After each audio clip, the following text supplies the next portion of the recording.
We're talking Miami Dolphins, AFC East on today's Peacock and Williamson with the man who knows the Dolphins the best. That is Kyle Krabs of Locked On Dolphins. Coming at you right now. NFL analyst Brian Peacock and former NFL scout Matt Williamson bring you expert NFL analysis every day in less than 30 minutes.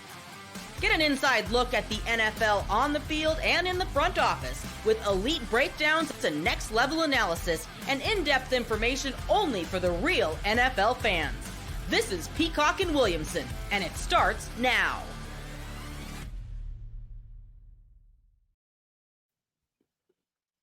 Welcome to the Peacock and Williamson NFL Show. Brian Peacock here at BD Peacock without Williamson. He's still on vacation, but I got a nice guest today. One of my favorites on the network, a dude that knows ball. He double dips on the network just like I do. You can find him every day at Locked On Dolphins and as well with Joe Marino, who's fantastic. Locked On NFL Scouting podcast right here on the Locked On Podcast Network. Your team every day. Make sure you're subscribed up here and there on YouTube and everywhere you get your podcast. Before we jump into the Miami Dolphins, I do want to let everybody know that today's episode of Peacock and Williamson is brought to you by Game Time. Download the Game Time app, create an account, and use code LOCKEDONNFL for $20 off your first ticket purchase. Terms apply. Kyle, thanks for joining me. I know you jumped right out of Miami Dolphins training camp and the media session there to jump on here with me. So I appreciate you, and I can't wait to get your insight on this Miami Dolphins team.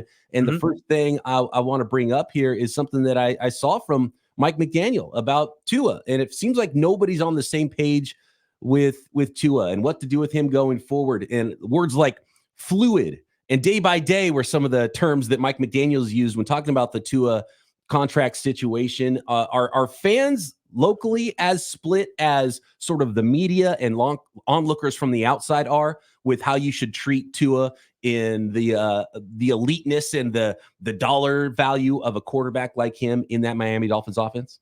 Yeah, I certainly think there's few players that seem as polarizing both within the fan base and nationally than Tua Tagovailoa, because he's not built like the prototype elite traits that you see a lot of the great quarterbacks in the game, how they have that to tap into when the structure of the offense breaks down. They have something else that they can tap into. And that's kind of the question, is the ceiling with Tua. We've seen the floor. We saw what the floor looked like pre-Tyreek Hill, Jalen Waddle, Mike McDaniel, and that didn't look good. And now they have taken the time to build around him, and it's the age-old question of the sum of the whole versus the individual sum of the parts, and putting a price tag on that for a quarterback is challenging. I will say Mike McDaniel was not kidding about day-to-day and fluid. He did not partake at all in today's practice for the Dolphins. So he was a selective participant in 7-on-7 and individual sessions on the first practice. He hardly touched a football today at Miami Gardens. That's fascinating. So is this like one of the, is this sort of like a hold in then with Tua? Yeah. But he's also making sure he's prepared for the season so he's not bad once he does enter the season, once this contract situation's figured out? Because I've heard of hold ins, I've heard of holdouts, but I don't know if I've ever seen sort of a soft hold in. Yeah, it's I don't know that we'll go back. I don't know if this was day one. We'll let the firestorm die down a little bit. There, we'll show face. We'll participate a little bit. So we will see. Mike McDaniel did say that it's fluid, and he wasn't kidding. But yeah, this is. I would consider this to be a hold-in of some degree. I know a lot of people have different opinions on what that means about how close the negotiations are. But both sides are motivated to get it done. It's just a question of finding the right price point and the right compromises. I think when you're going to look back on this negotiation for Miami, I think the thing that may be the most regrettable was that there wasn't a greater sense of urgency sooner in the process, because it's now reached that tipping point where teams out here practicing and your starting quarterback is engaged and he's staying involved in everything that's going on, and he has the play sheet. He's talking to the quarterbacks as they're doing the reps, and he's talking to Mike McDaniel, but he's not getting the reps himself. You don't want to wait for Dak to get his contract first. And we've been talking about this. Obviously, I cover the 49ers on Locked On 49ers, and Brock Purdy it's a very similar conversation and situation than it is to Tua Tagovailoa, both because of his stature, how he plays, the offense he plays in. Some people are believers, some people are not believers. Brock is obviously a year or two behind Tua as far as the contract status goes, but he's going to have to get his negotiations going next offseason. Yeah. And obviously what happens with Tua, I'm sure Brock and his agent and John Lynch are all watching this very closely, because I think it's going to be sort of a blueprint for what happens with Brock Purdy. And actually, maybe not even a coincidence, Kyle, speaking of Locked On NFL Scouting, you and Joe put together your top 100 players in the NFL. Brock Purdy and Tua back-to-back at 98. You did give Brock the edge at 98, one ahead of Tua. Did you do that on purpose? No. So I'll let you know how the sausage was made there. Joe and I each did a ballot independently. We averaged the numbers together, and whatever it gave us was what it came out 1 through 100. So both of those players were very closely regarded for both of us, though, as unique players playing in these cutting-edge Shanahan and Mike McDaniel offenses that put such an onus on skill players and the quarterback to make quick decisions with the football. And I think the thing that's interesting with both of them, though, is it still feels like they both have more room to grow. I know there's kind of this perception of low tools quarterbacks and guys that don't have great big arms as far as how they can continue to evolve their games. But Brock coming into his second season as the starter in his third overall season, this is Tua's third season in this offense, and kind of the continued mastery of that and second nature of understanding where everybody's at. I think for both of those guys, there's an even greater level of efficiency of running their offenses that's there to be had. And as you get into the conversation of pay and what that looks like, and not being able to retain all your skill players, if that's the case, it's kind of the needed evolution for those guys to justify the price point that you're potentially looking at with both of them. Absolutely. And I love that you correctly had Brock ahead of Tua on that list, too. Mine might have had Tua spot. The average said that Brock came in front of Tua. So, Joe, yeah, good job, Joe, taking up the slack there and making sure it was at least one spot ahead of that delta. So, looking at Tua and in that contract, do you have any predictions there on the contract? Do you think a number or a date when this thing might actually get done? Because I'm kind of waiting for an NFL team to say, $60 million? I don't think we can do that with the quarterback. Maybe it's the Dallas Cowboys that just let Dak go into free agency. How fun, like I'm rooting for it from a perspective of how fun that would be next offseason for Dak to hit like legit free agency as a star quarterback in the NFL. I don't think the Dolphins, I don't think the 49ers, to be honest, I don't think the Dallas Cowboys really want to, because it's much worse to have a bad quarterback than have a good, expensive quarterback. But you also don't want a bad, expensive quarterback either. And I'm waiting for a team to say, we're not going to pay quarterback, and nobody's done it yet.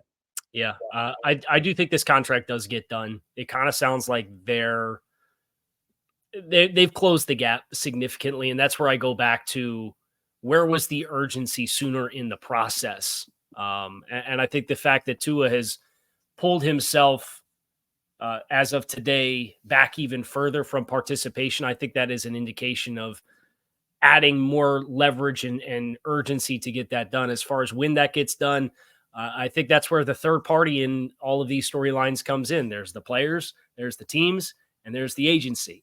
And the quarterbacks with the agents that you're talking about, with Jordan Love in Green Bay and Tua in Miami and Dak Prescott in Dallas, they're all represented by Athletes First. And that's a very unique part of this, where if Athletes First is trying to maximize Tua's deal, they can talk amongst themselves, where Green Bay and Miami can't necessarily talk, and it doesn't make sense for them to talk.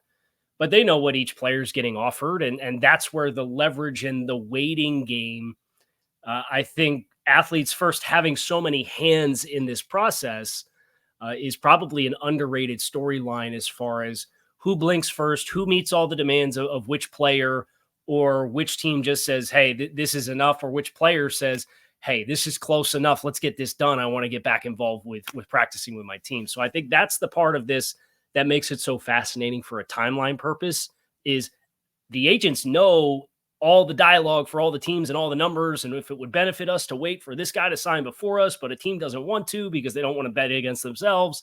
So I do think this contract gets done, though, and I do think it gets done at some point in the preseason. A little bit more about the Miami Dolphins offense next, but I especially want to talk about the defensive side of the ball. New defensive coordinator in Miami, what that might look like, and is this team ready to go win the East and maybe even a Super Bowl in the 2024 season? Next, with Kyle Krabs of Locked On Dolphins. Today's episode of Peacock and Williamson is brought to you by Game Time. Game Time is an authorized ticket marketplace of Major League Baseball, which makes getting tickets faster and easier. And prices on the Game Time app actually go down the closer it gets to first pitch. I've used it. Head over to a San Francisco Giants game. It's fast, easy. You see the seats. You see the view from your seats on your phone, panoramic style. So you move around, you know exactly what it's going to look like from this angle. For this angle, as you watch a ball fly over the ballpark, get a little glimpse of the bay. Maybe if you're the ballpark you're going to has a beautiful view, you can see what that looks like too from the app at Game Time. Killer last minute deals, all in prices, views from your seat, and their lowest price guarantee. Game Time takes all the guesswork out of buying Major League Baseball tickets or NFL football tickets. You got that Dolphins game circled on the schedule. Go buy those tickets at Game Time now or later. You might even get a deal the closer it gets to kickoff or the closer it gets to the opener of the concert comedy show you're going to see. So take the guesswork out of buying tickets with Game Time. Download the Game Time app, create an account, and use code LOCKEDONNFL for $20 off your first purchase. Terms apply. Again, create an account and redeem code LOCKEDONNFL for $20 off. Download Game Time today. Last minute tickets, lowest price, guaranteed.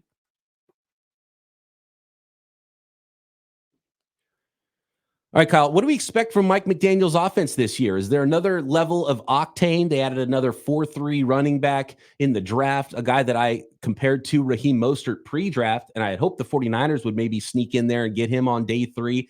The Dolphins traded in front of the 49ers, by the way, to go get Jalen Wright in the 4th round of the draft. The Niners ended up going Garendo a few picks later. I think there's something to that, maybe. Obviously, you got Jalen Waddle, Tyreek Hill, good tackles. Like, what's this offense going to look like in 2024? Yeah, I do think that there is some aspiration for more sustained drives and a little bit less reliance on explosive plays for Miami. Tyreek Hill's talked about that a few times.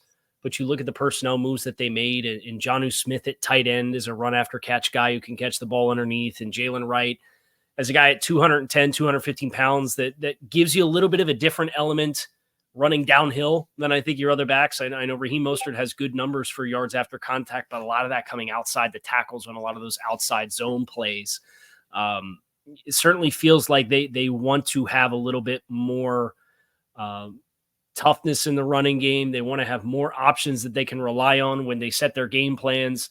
If you're going to get brackets against Jalen Waddle and Tyreek Hill, do you have a man beater opposite of that? And Odell Beckham being the signing that they made in that regard. So I think they're looking to be a more efficient offense in 2024, sustain some more drives as compared to being so explosive play reliant. And I think that's where this improvement can happen for Miami when you consider a lot of the 2-minute situations at the end of games last year where they had opportunities, be that against Buffalo in the Week 18 game or Kansas City when they played in Germany.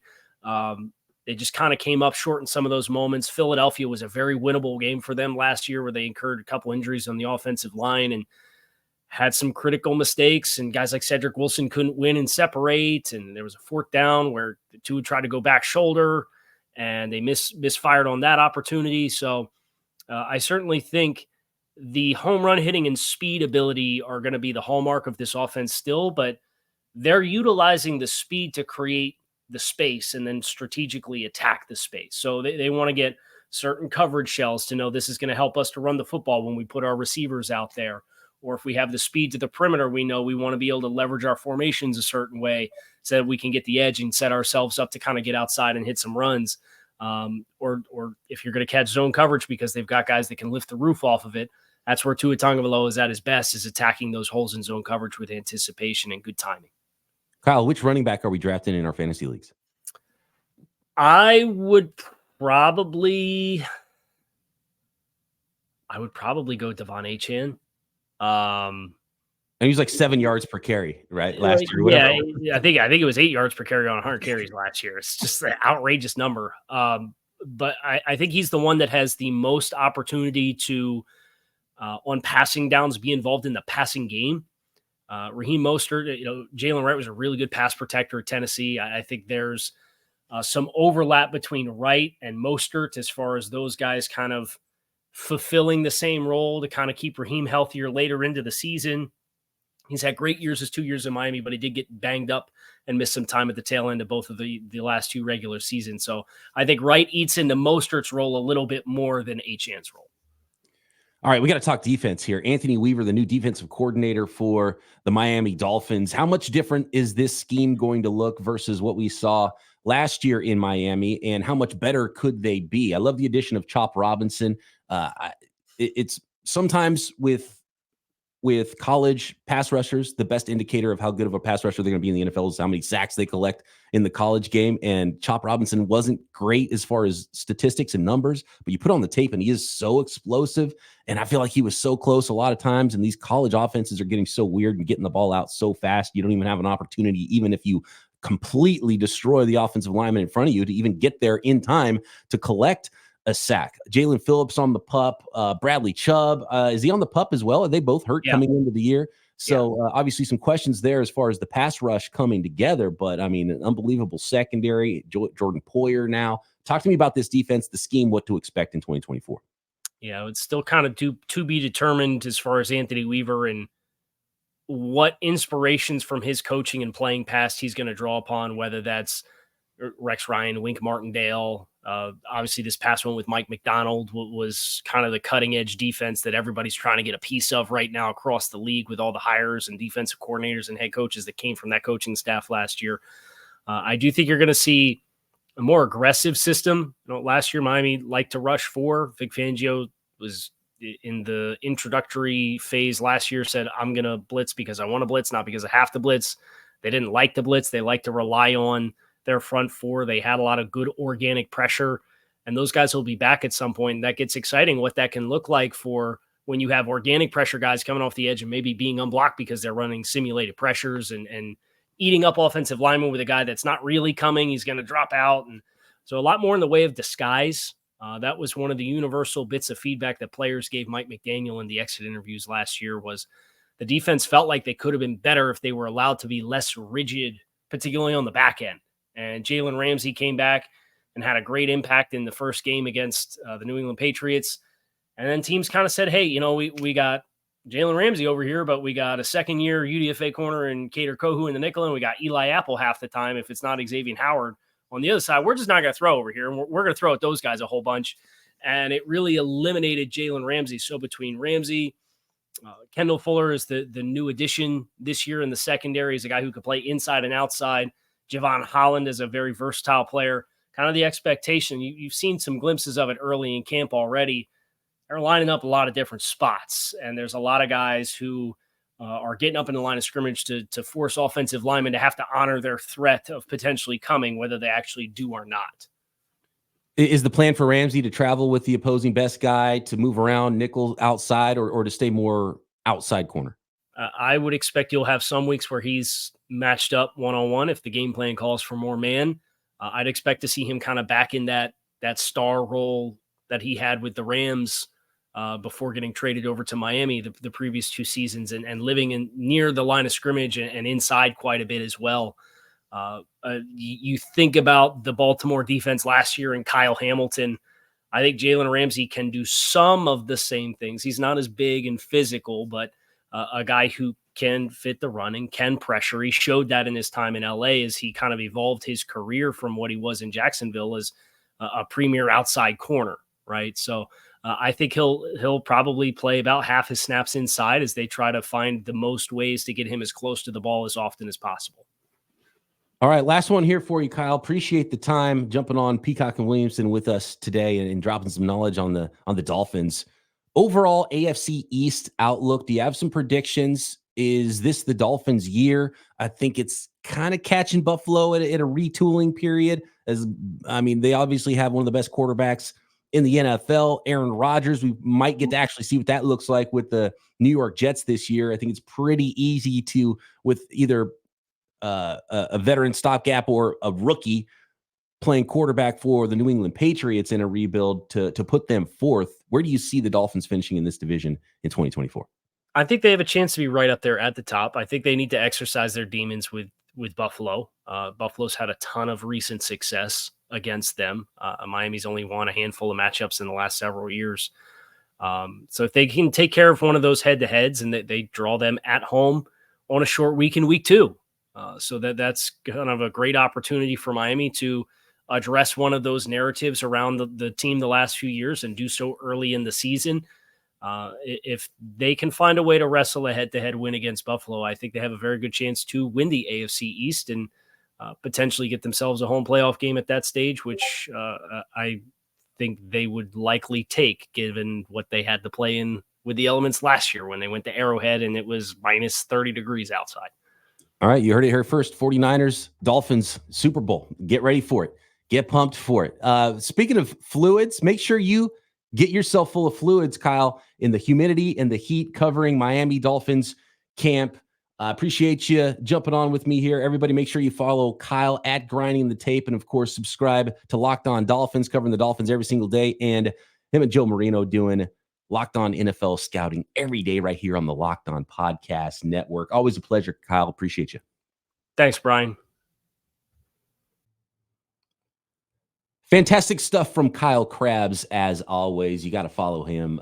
He's great at breaking down this stuff. Love listening to him and Joe talking on Locked On NFL Scouting about team building and stuff. And obviously, Matt and I love to geek out about team building as well. Make sure you head over there, make them your second listen if you like Peacock and Williamson. I'm sure you'll like Joe and Kyle as well right here on the Locked On Podcast Network. Next, my thoughts on the Miami Dolphins and this NFC East division. Today's episode of Peacock and Williamson brought to you by eBay Motors. Passion, drive, and patience. It's the formula for winning championships. It's also what keeps your ride or die alive. eBay Motors has everything you need to maintain your vehicle and level it up to peak performance. Superchargers, roof racks, exhaust kits, LED headlights, and more. Whether you're into speed, power, or style, eBay Motors has you covered. If only it was this easy for NFL GMs and their team building to build up their car and peak performance with superchargers and speed and power as it is to do that with your vehicle at eBay Motors. eBay Guaranteed Fit, your part is guaranteed to fit your ride every time or your money back, because with eBay Motors, you're burning rubber, not cash. With all the parts you need at the prices you want, it's easy to make your car into the MVP and bring home huge wins. Keep your ride or die alive at ebaymotors.com. Eligible items only. Exclusions apply. eBay Guaranteed Fit, only available to U.S. customers.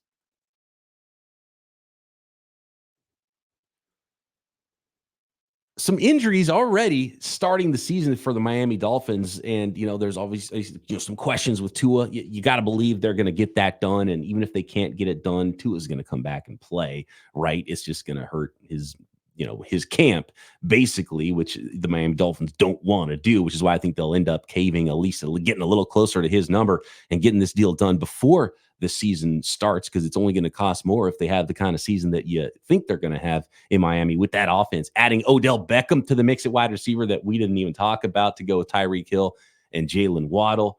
It's going to be fun. It's going to be fun, right? And as long as their offensive line can stay healthy, you've got that Jalen Wright rookie backup for Raheem Mostert. I think it's going to be mostly Mostert and Devon Achane. And I agree. And I loved hearing that from Kyle, that Achane's the guy, and he doesn't need to carry the ball 20 times to be valuable for your fantasy football team with how dynamic he is. And then Wright is just sort of the kind of waiting in the wings and the backup to Mostert's part of that offense. And, eventually you can kind of see the path for Mostert not being on the roster anymore and Jalen Wright taking over that role behind and with Devon Achane. So I love the depth there, and I love the lineage they've built up as far as their offense goes.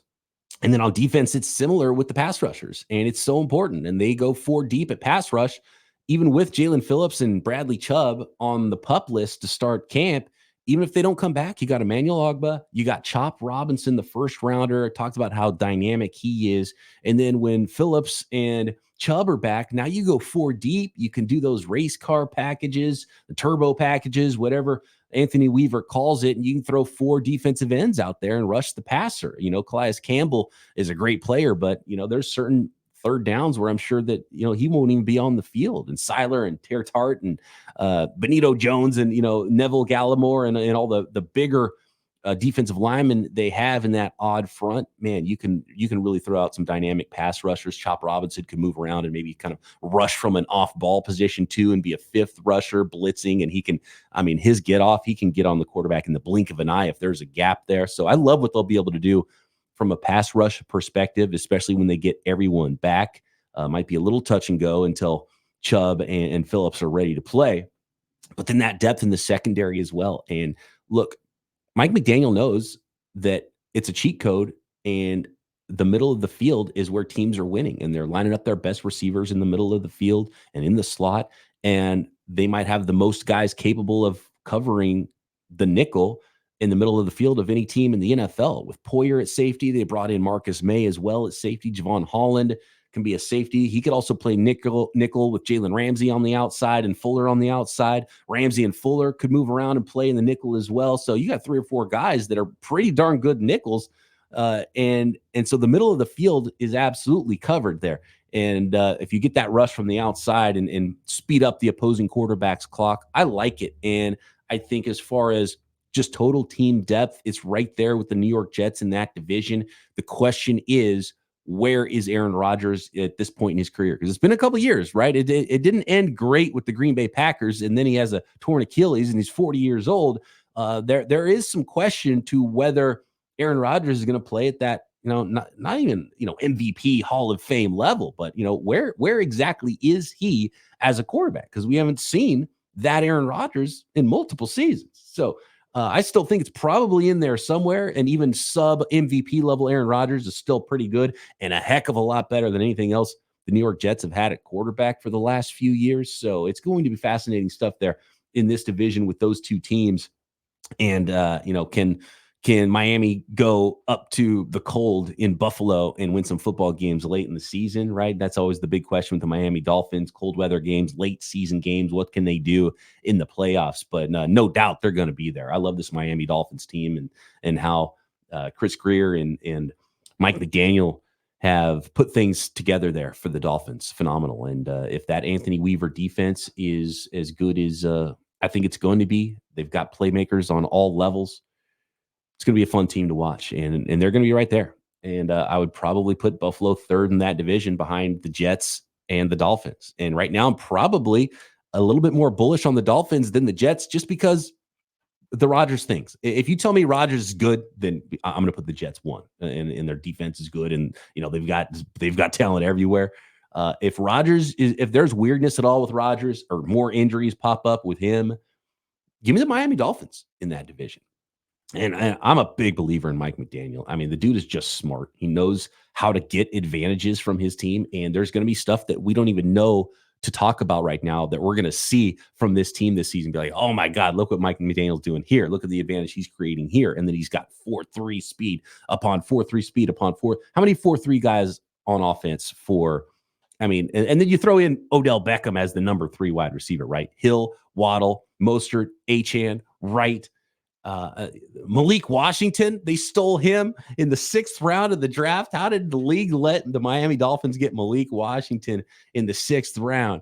Anthony Schwartz, I think, ran crazy times. I don't know if he's going to be a big part of this offense or anything like that, but just tons of speed and the space that they're able to create in that offense. The Miami Dolphins are a really fun team right now and in a really good place. And this is a good year for them to go make a run, especially when they get more reinforcements with that pass rush with Jalen Phillips and Bradley Chubb coming back at some point, hopefully in the season, of being the guys that they have been previously in their careers. And I'm a fan of Chop Robinson. Can Chop just hit the ground running early in his rookie season? That would be huge for the Miami Dolphins defense here as they transition to a new scheme with a new defensive coordinator. That right now, it's a tie for me at the top. If you could, it's a sliding scale with Rodgers. Is Rodgers good? Is Rodgers? Then it's the Jets for me. Number 1, Miami 2, Buffalo 3, and then a distant 4 from the New England Patriots in the AFC East. If Rodgers, if it's weird with Rodgers and Tua signs like this week, give me the Miami Dolphins. in the AFC East. It's going to be a fun division, 1 or 2 teams, who knows, maybe 3 teams from this division in the playoffs after the 2024 season. Thanks again to Kyle Krabs of Locked On Dolphins and Locked On NFL Scouting. Matt, off of vacation next week, got one more this week. And thanks for making us your first listen here on the Locked On Podcast Network. Find me on Twitter at BD Peacock. Make sure you're subscribed on YouTube and everywhere you are listening to this podcast. Back next time right here, Peacock and Williamson.